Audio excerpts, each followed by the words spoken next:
we're trying something here, alright? Being professional. You know what I mean? And my cat is whining again. Pray, stop it.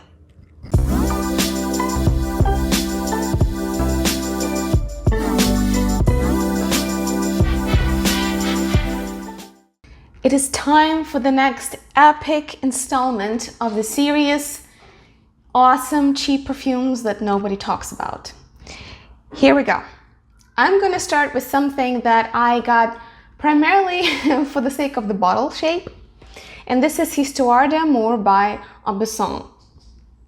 Produced and bottled in no less than my very beloved Florida. And when I initially got it, I got it as a part of the set.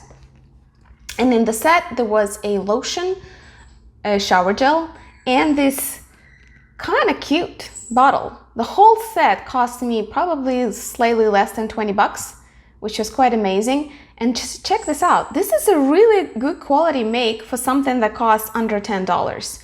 Not only that, obviously, it's a kind of, if you're into pricey things like this, it is a boudoir / makeup table type of gem. But the smell, the scent itself surprised me by kind of delightful aromatic wet greenness that it had. I'm so used to budget friendly perfumes to be either taking us to a kind of better older times, as some of the well-forgotten classics. Sometimes you can salvage certain woody notes, you know, or leathery / plum notes. I'm thinking of probably Varvatos perfumes and things of that nature. But when it comes to florals, the budget perfumes tend to be either really blah, really soapy, or unbearably sweet. Kind of in vogue with the fashion of, you know, sugary everything, like Poison Girl and you name it, alongside of all of that. So this is neither. It is Historia More, to me, it's a very delicate kind of watercolory picture of fresh leaves on the tree that after the rain kind of feel. It's just so, it's so naive and delightful without being too soapy or too generic.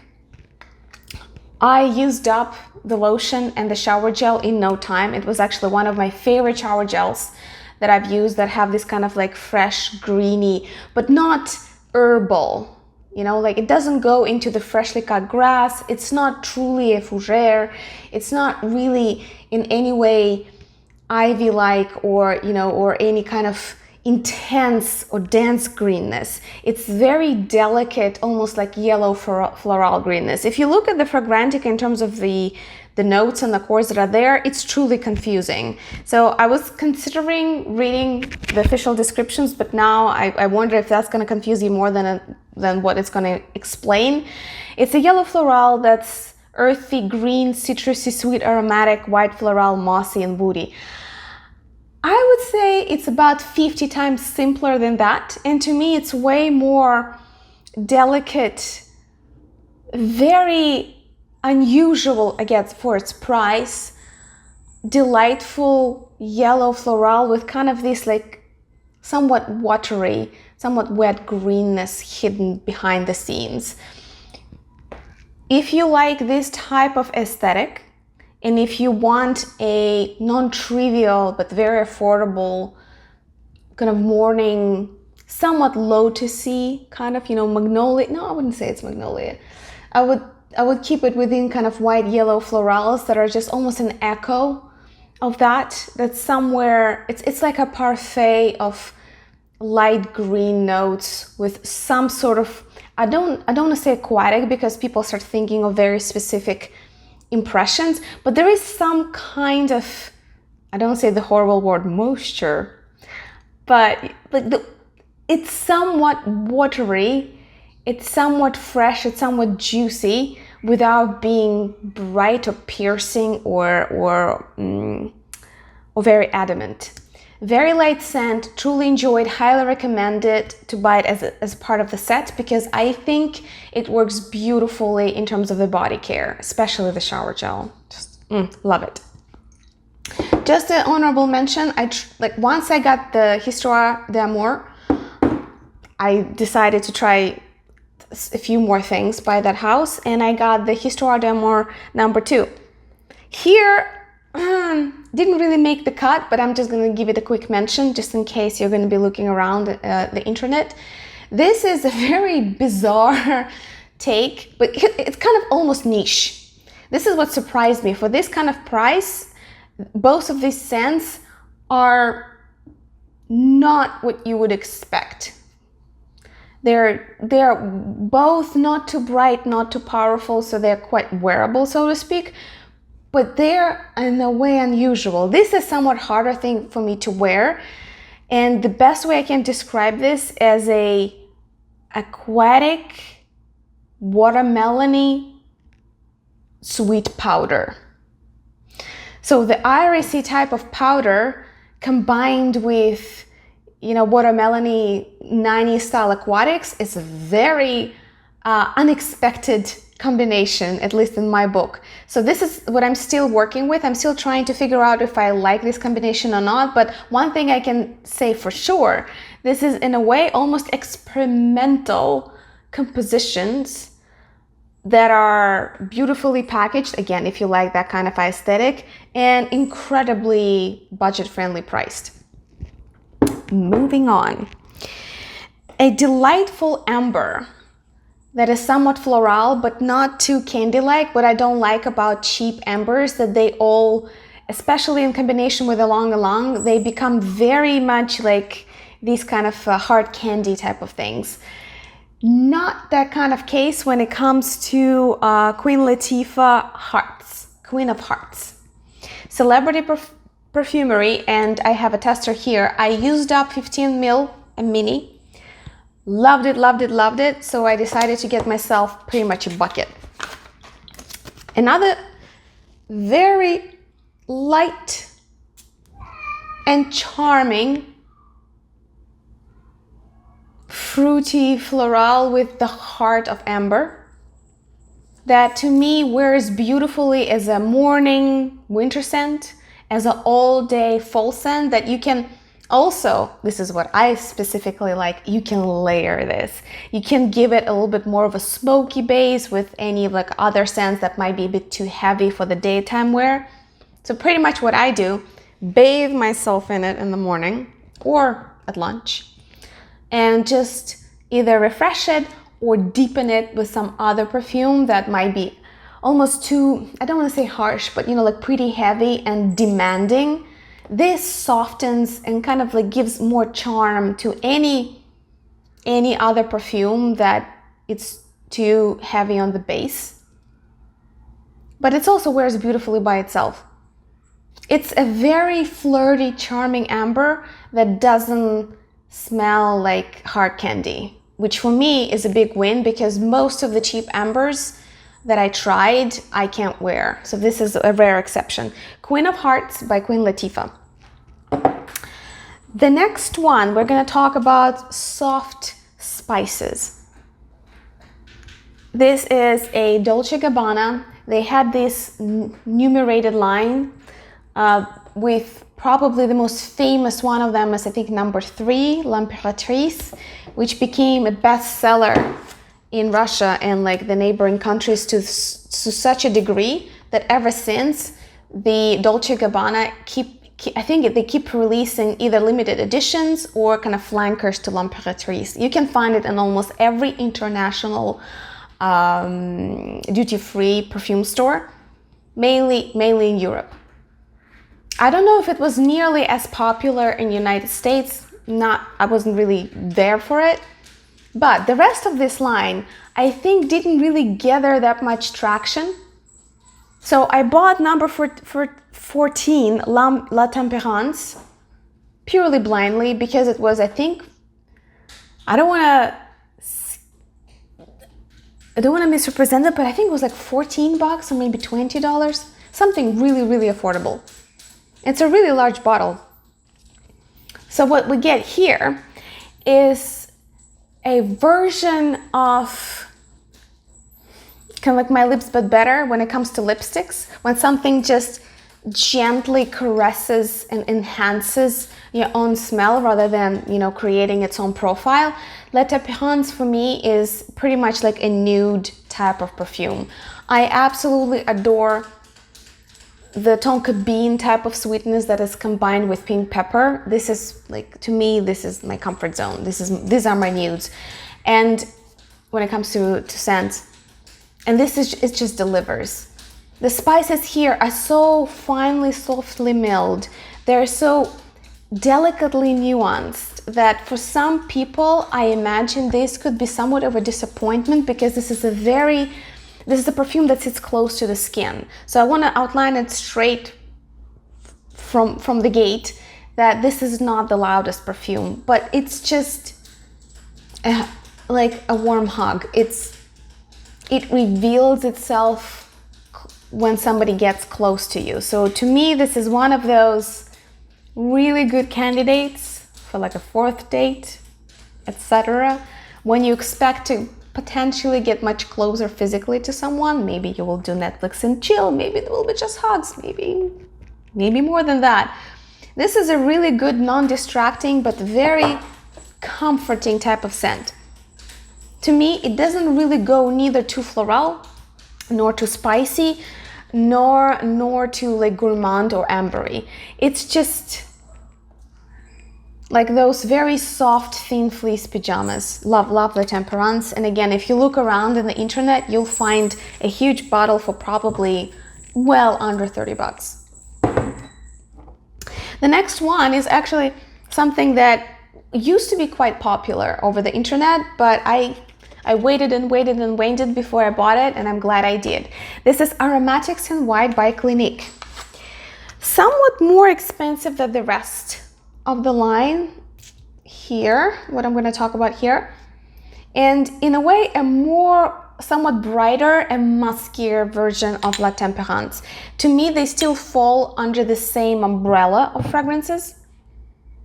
This is a soft, I think how they classify it is soft, spicy, floriental, berry / patchouli / fruity sourness that's provided here by the musks is well compensated by the warm, Swedish type of rose heart.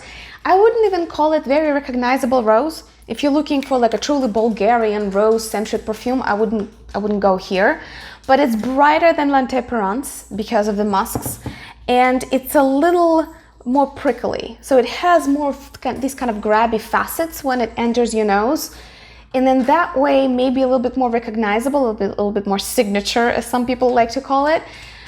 But in my book, when I'm pressed to choose between the two, I go with La Tempérance. But I have to mention Aromatics in White because it's been a while since it's dominated the bloggers list, and I think it's totally worth recognizing, especially in the world where Kilian has a more budget-friendly line, where people are now way more on board with all kinds of musky lines, you know, by Paolo Terenzi, and you name it, you know, Perfumes. There are a lot of brands that are now almost solely dedicated to kind of exploring all the 50 shades of white musks. So this is the one that's been around forever, and I think does a very grown up yet not overwhelming.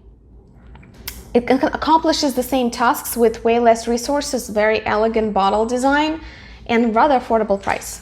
I'm gonna stop myself there because, again, as I already revealed, I kind of personally do prefer La Tempérance over the Aromatics in White, but I think my taste aside, between the two, this one is somewhat brighter and somewhat more mass appealing, arguably.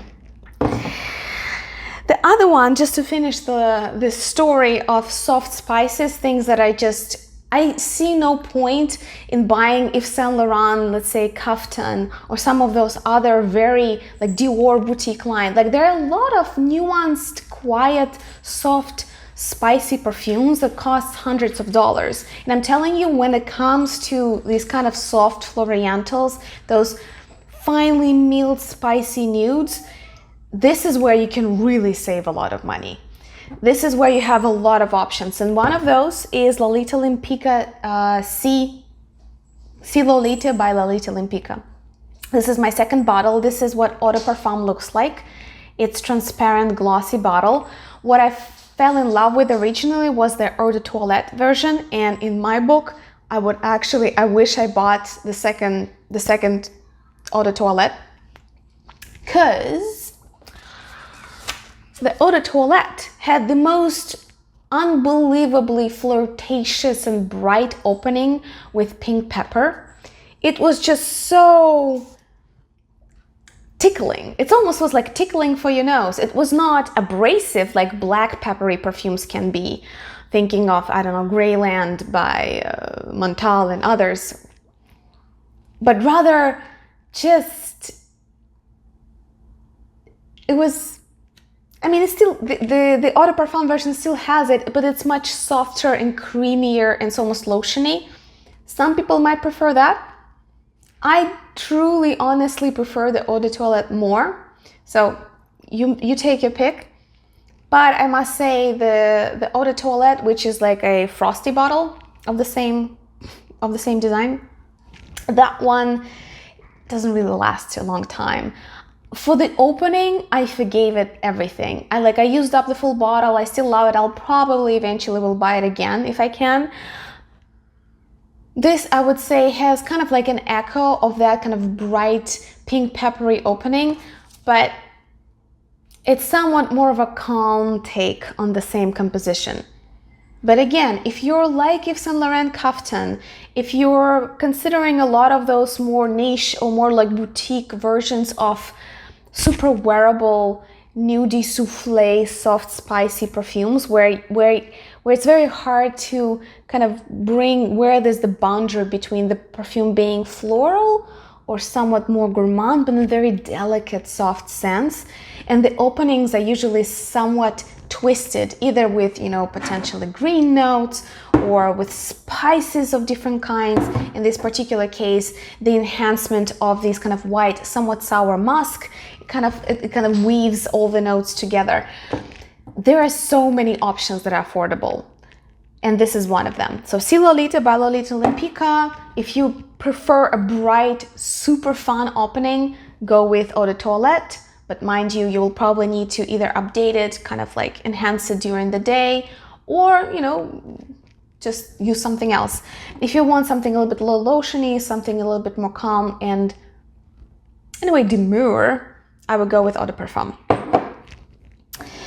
And now to the Lagoona, the most beautifully niche, the most beautiful bottle of all, and the most niche profile of all.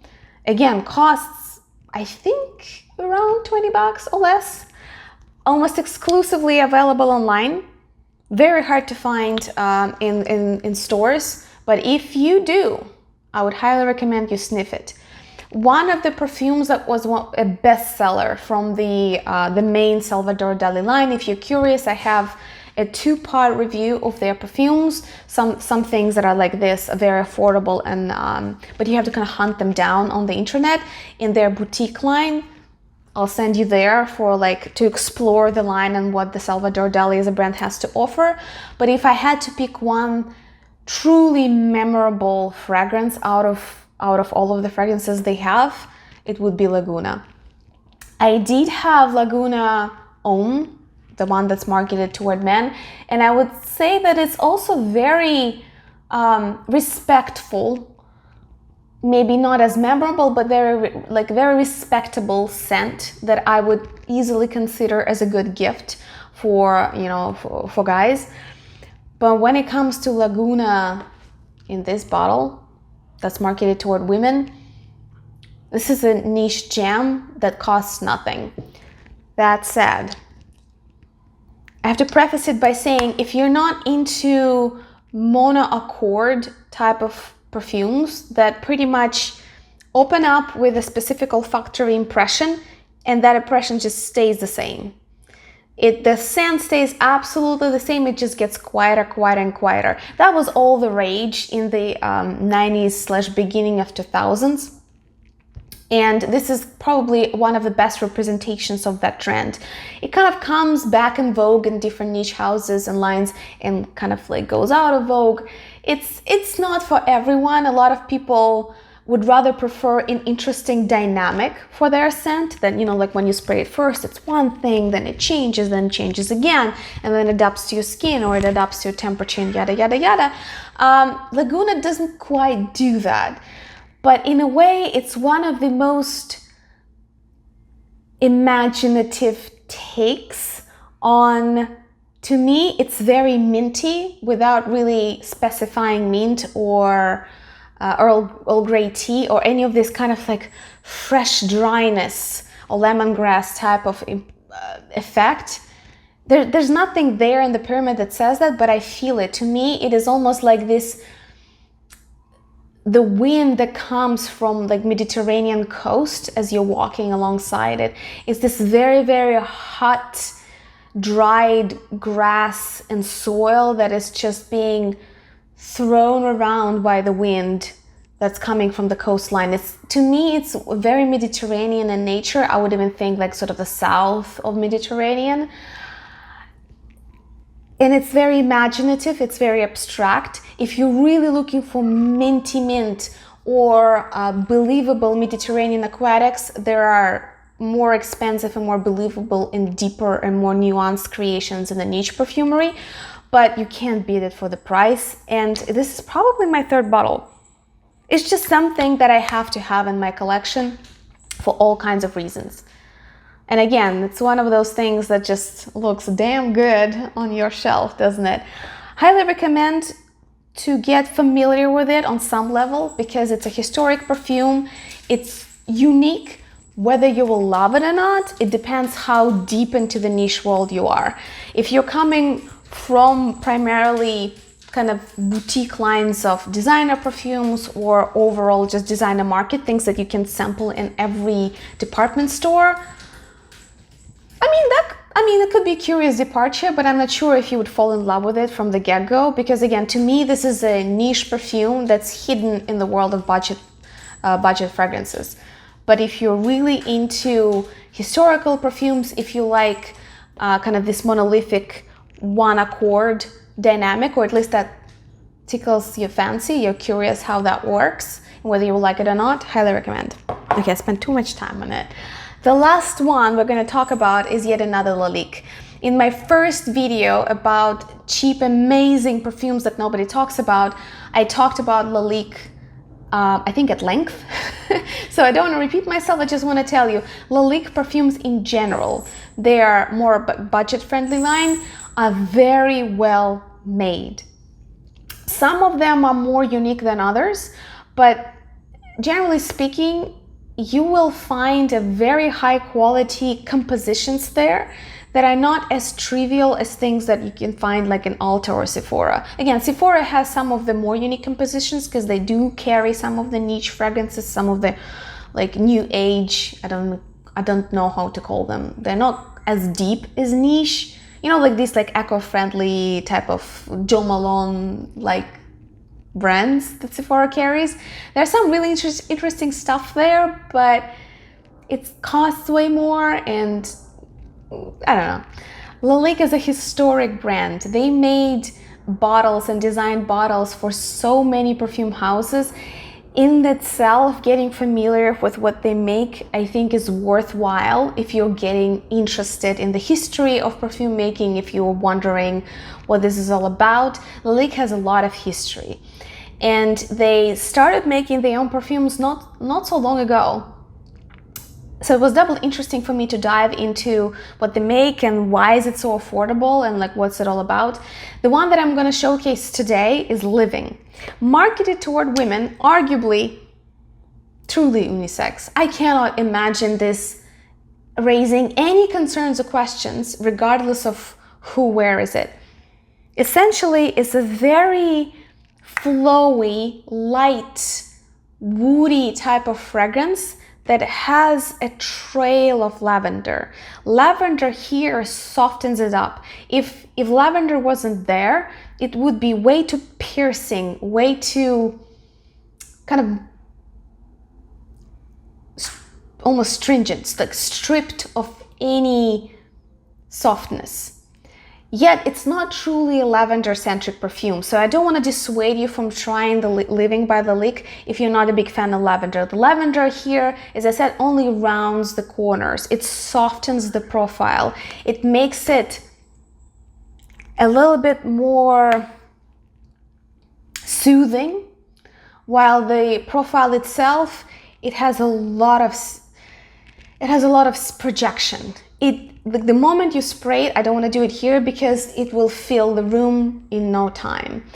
Works beautifully in cold weather and outside. So if you have to, like if you have a day full of errands when you have to just run around and it's raining and it's cold and it's windy, this is one of those freshy type of perfumes that works beautifully in cold weather.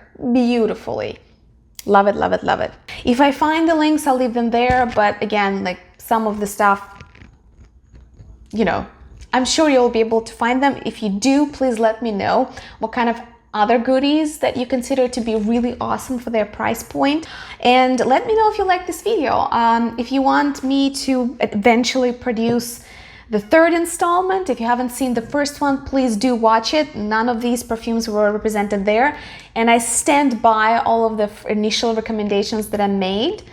I'll be waiting for your comments. Please don't forget to like and subscribe, and I'll see you in the next video. Bye.